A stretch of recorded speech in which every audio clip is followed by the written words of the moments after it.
महाराष्ट्र में बीजेपी और शिवसेना के बीच गठबंधन के लिए भी आज का दिन अंतिम फैसले का दिन हो सकता है। काफी दिनों से ये लंबा गतिरोध चला आ रहा है, जिस पर अब तक कोई फैसला नहीं हो सका है। सूत्र बता रहे हैं कि बीजेपी अध्यक्ष अमित शाह ने उद्धव ठाकरे से फोन पर बातचीत की है।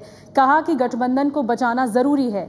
आप अपने आखिरी प्रस्ताव पर पुनर्विचार जरूर करें, थोड़ा लचीलापन दिखाएं कि सीटों का जो बंटवारा होगा, जो 59 सीटों की मांग है बीजेपी की, उन पर फैसला होना चाहिए। हालांकि शिवसेना के सूत्रों ने फोन पर बातचीत से इनकार किया है। तो इस वक्त की बड़ी खबर आ रही है, शिवसेना सूत्रों का फोन पर बातचीत होने से इनकार है। मातोश्री के सूत्रों से हवाले से जो खबर आ रही है उसमें कहा गया है कि ऐसी कोई बातचीत नहीं हुई है अमित शाह की उद्धव ठाकरे से। लेकिन जो आज खबर आई उसके मुताबिक ये कि अमित शाह ने फोन पर बातचीत की है। विकास भदौरिया इस वक्त फोन लाइन पर हमारे साथ मौजूद हैं, एबीपी न्यूज संवाददाता, उनसे बातचीत करते हैं। विकास, ऐसी भी खबरें हैं कि ओम माथुर मुलाकात कर सकते हैं उद्धव ठाकरे से, क्या जानकारी मिल रही है?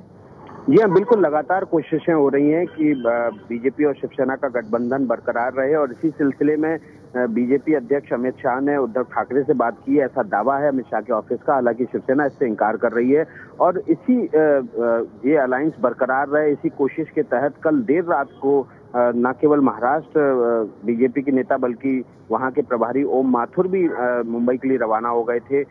फिलहाल वो लगातार इस बात की कोशिश कर रहे हैं कि उद्धव ठाकरे से मिलकर बैठकर आमने सामने बात हो जाए, ताकि जो सीट शेयरिंग फार्मूला है उसका एक सम्मानजनक हल निकाला जा सके। और इसी सिलसिले में अमित शाह ने फोन पर बात की और उद्धव ठाकरे को ये कहा कि जो महाराष्ट्र की उन्नति और विकास के लिए इस 25 साल पुराने गठबंधन का बरकरार रहना बेहद जरूरी है। जो असेसमेंट है सीटों को लेकर वो शिवसेना का, उस पर उसको पुनर्विचार करना चाहिए। साथ ही साथ 78 ऐसी सीटें जो कि बीजेपी और शिवसेना कभी नहीं जीती हैं, उनके एक्सचेंज का एक फार्मूला बनाया जाना चाहिए, ताकि इस युति को ज्यादा से ज्यादा सीटें जीतने में आसानी रहे।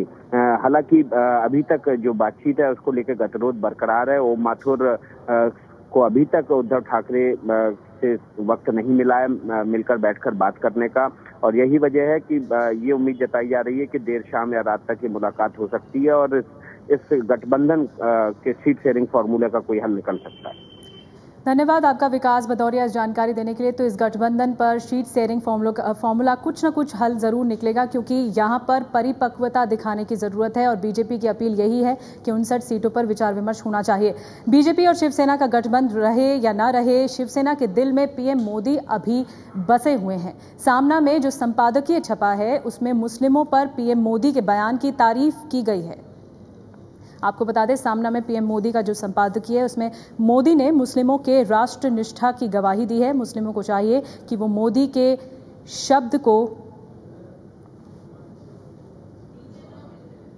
नीचे ना गिरने दें, यानी तारीफ की गई है प्रधानमंत्री नरेंद्र मोदी की। इसके लिए मोदी का अभिनंदन है, इस तरह के शब्द लिखे गए हैं संपादकीय में।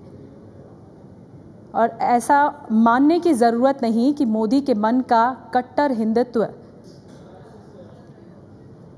तो इस तरह की बातें लिखी गई हैं कि एक तरह से प्रशंसा की गई है जिस तरह से मोदी अपने कामकाज को आगे बढ़ा रहे हैं, और वो तारीफ के लहजे से। लेकिन ये कितना काम आ पाएगा, ये बड़ी बात होगी, ये देखने वाली बात होगी।